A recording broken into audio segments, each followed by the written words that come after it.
Brilliance Audio presents Walk a Crooked Line by Susan McBride, performed by Christina Traister. It was a long way up.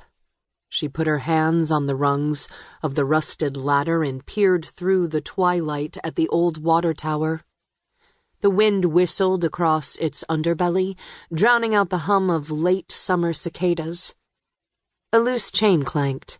Metal banging metal, the sound at once tuneless and mournful. Beyond the looming silhouette, the moon's crescent yellow winked at her, then disappeared behind a cloud, as if turning its back on her too. Kelly sucked in a deep breath. Her canvas sneakers soaked up the damp of the overgrown grass as she hesitated. What was she waiting for? She wasn't afraid. She'd climbed the tower before. They all had. It was what kids did around here on their very first dare, and then a dozen times after until it wasn't a big deal anymore. But this time, she needed a poke. She closed her eyes and replayed the words in her head that she couldn't shake, no matter how hard she tried to forget them. You're a slut.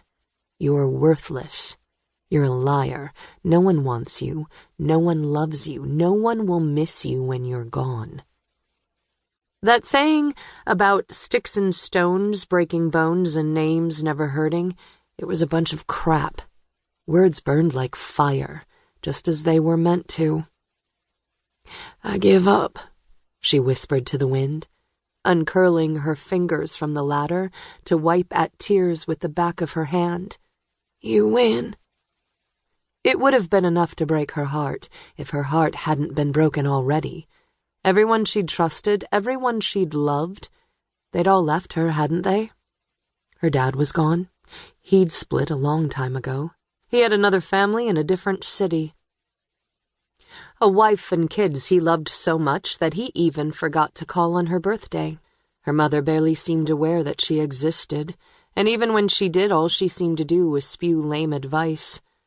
You're young, Kel, she'd say, only half listening. You'll get over it.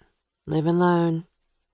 Maybe she was just 15, but she'd learned enough already, like the fact that grown-ups sometimes weren't, and parents didn't always put their children first.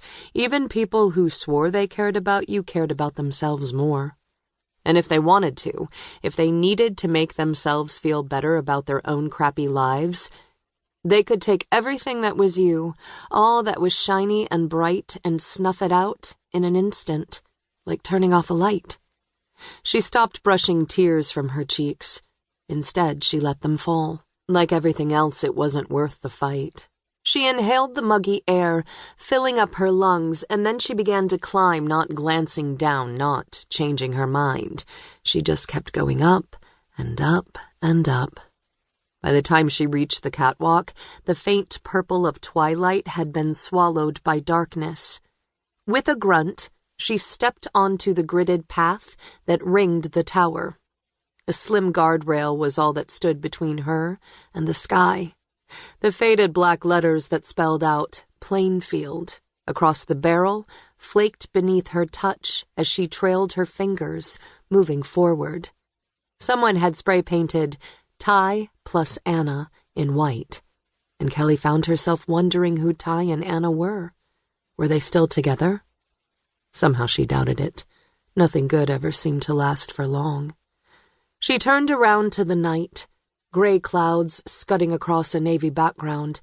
A few stars began to twinkle like fireflies tapping at the darkness. Instinctively, she reached out a hand, imagining that she could touch them. How tall she felt, how high above it all. Windows glowed in the homes lined up in neat rows beyond the pasture. From where she stood, they appeared the size of dollhouses. Between them, headlamps swept away down the road. No one knew where she was. No one gave her a second thought. Her mother wasn't even home. The wind plucked at her hair, tossing it into her eyes. Kelly shivered. It was colder up here than on the ground. Or maybe those goosebumps were nerves. She glanced down. The grass below looked pitch black. More a void than a cushion. She hoped it was soft. Not that it would matter.